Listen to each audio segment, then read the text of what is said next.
Olá, pessoal, sejam muito bem-vindos ao Mandicast. O Mandicast, o nosso canal aqui da Faculdade São Leopoldo Mandic, onde nós falamos sobre odontologia. Toda semana um tema novo da nossa odontologia.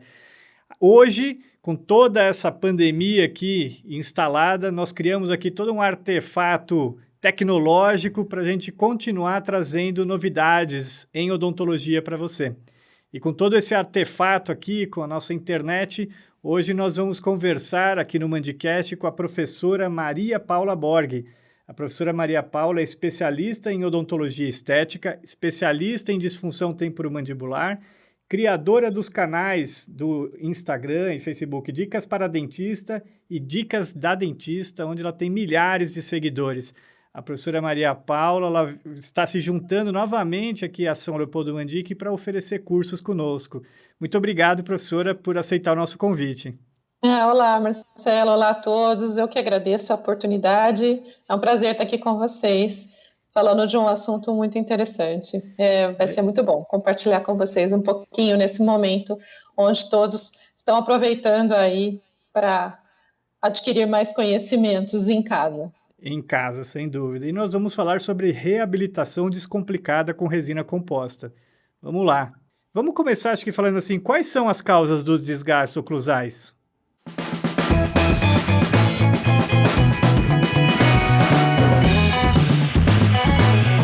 A gente tem várias causas que o clínico vai se deparar, e o que a gente tem percebido uma demanda muito grande são pacientes que estão desgastando os dentes precocemente por uma série de fatores. Então, a gente vem listando um primeiro fator relacionado às parafunções. Então, estamos diante de uma grande quantidade de pacientes que estão rangendo e apertando os dentes. Infelizmente, nesse contexto de pandemia que estamos vivendo, esse número está aumentando, as pessoas estão mais estressadas, mais tensas com toda essa situação. Então, a gente já vem com alto estresse em nossos pacientes, e agora a situação está um pouquinho pior. Então, existe o fator parafunção muito relacionado aos desgastes e às fraturas dentárias, as perdas de elementos dentários também por sobrecarga oclusal. Então, esse é um grande fator que eu coloco aqui como um fator importante no desgaste e na perda de elementos dentários também. Um outro fator que a gente tem presenciado e visto nos nossos pacientes a gente chama de biocorrosão ácida. Então, é o abuso, de certos alimentos. O abuso, muitas vezes, está relacionado a uma dieta saudável também, o consumo de água com limão, que está muito em alta, consumo de bebidas ácidas, consumo de isotônicos,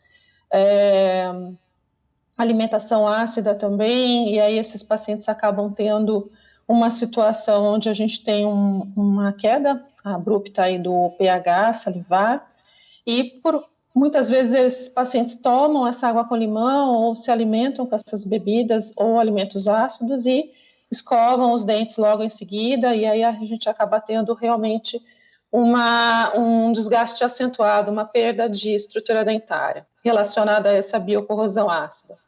Uhum. E a gente vai ter alguns fatores também relacionados à perda maior, com uma maior intensidade, quando a gente tem uma associação desses fatores, o que está sendo muito comum. Então, o paciente, ou ele tem uma alimentação ácida, ou muitas vezes a gente também tem pacientes com refluxo gastroesofágico, ou com situações aí de bulimia ou anorexia, e isso tudo gera um pH muito ácido, na cavidade bucal, gerando perda de esmalte, e depois, quando chega em dentina, a situação se agrava mais.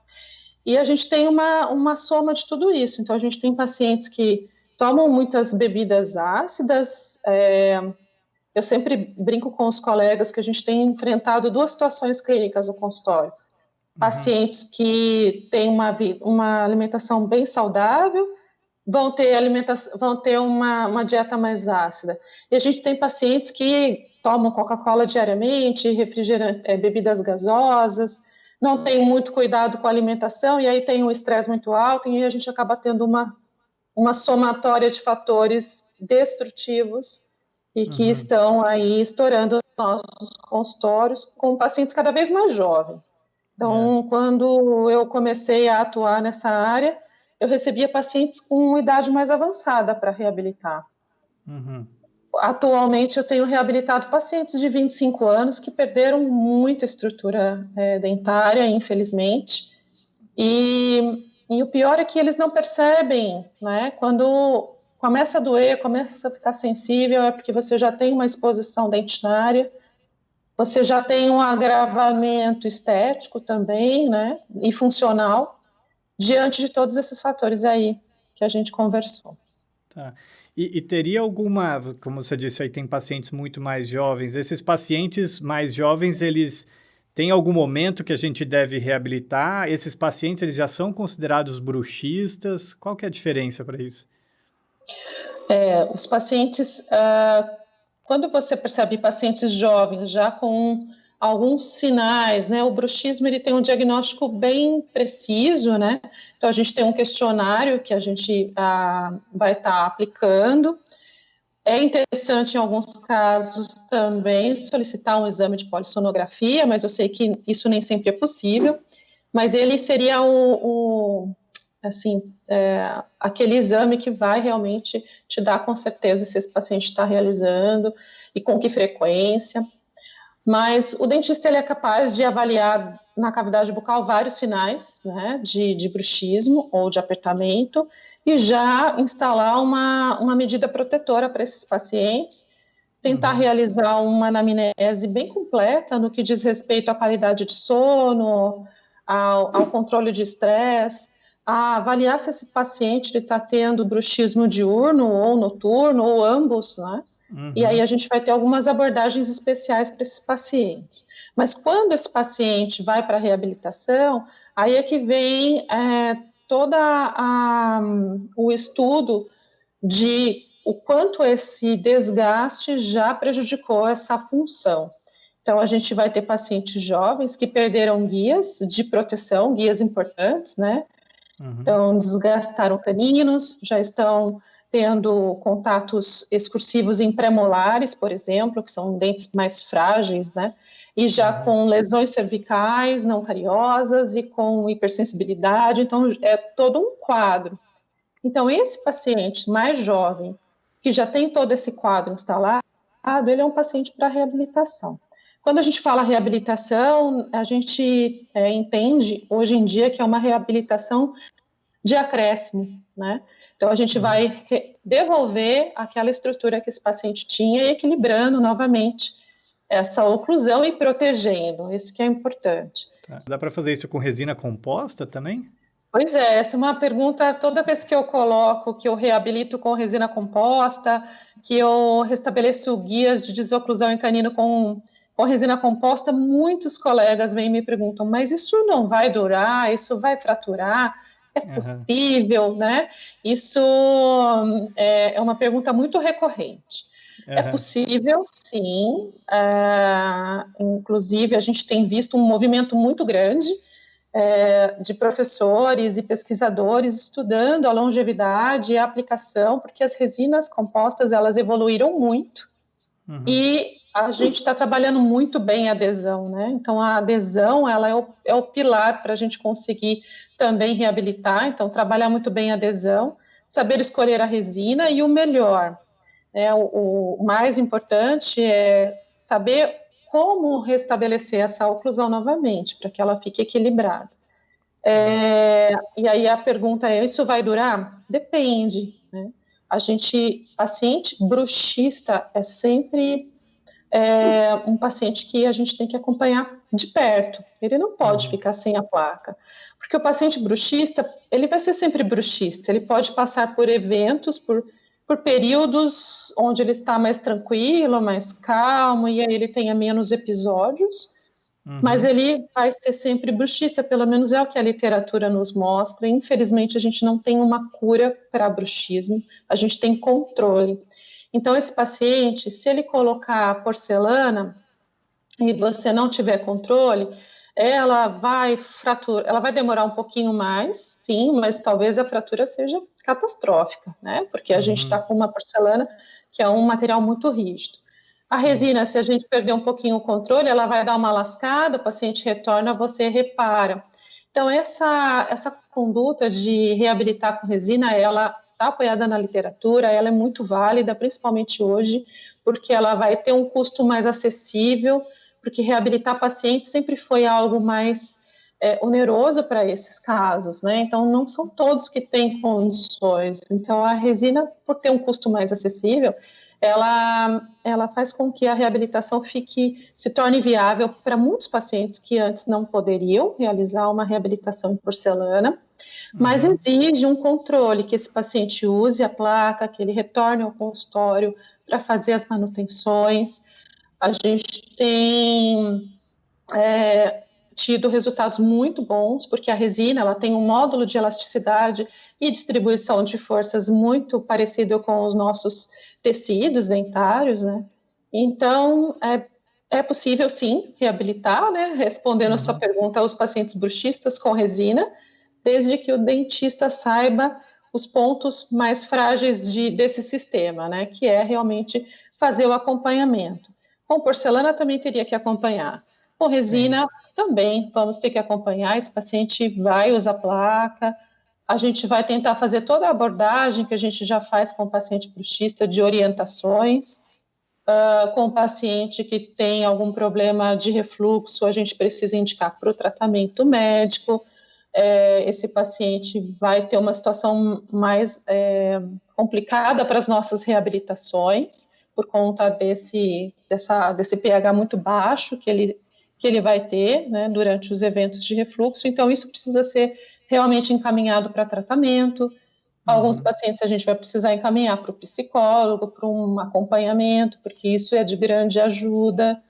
Então, é multifatorial, então o dentista precisa ter essa visão também.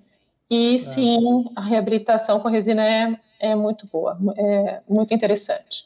Legal. Para a gente fechar, você comentou sobre as placas. Existe diferença ou quando é mais indicado uma placa rígida ou uma placa flexível?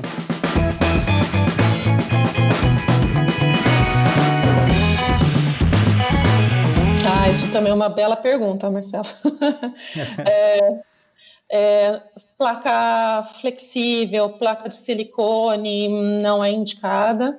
A gente não, ela é mais fácil do dentista confeccionar, com toda certeza. Talvez até por isso a gente tenha esse tipo de questionamento. Mas Uhum. essa placa flexível, ela é só para clareamento mesmo, né? Para algumas Uhum. situações emergenciais. Porque o ideal é que a gente faça uma placa rígida de resina acrílica, onde a gente vai ter uma distribuição dos pontos de contato de maneira equilibrada dos dois lados. A placa flexível a gente não consegue fazer isso. A gente pode incluir nessa placa algumas situações interessantes, como a desoclusão, né? Então, a gente pode colocar uma placa com desoclusão em caninos e guia Uhum. anterior, simulando uma oclusão ideal para os pacientes.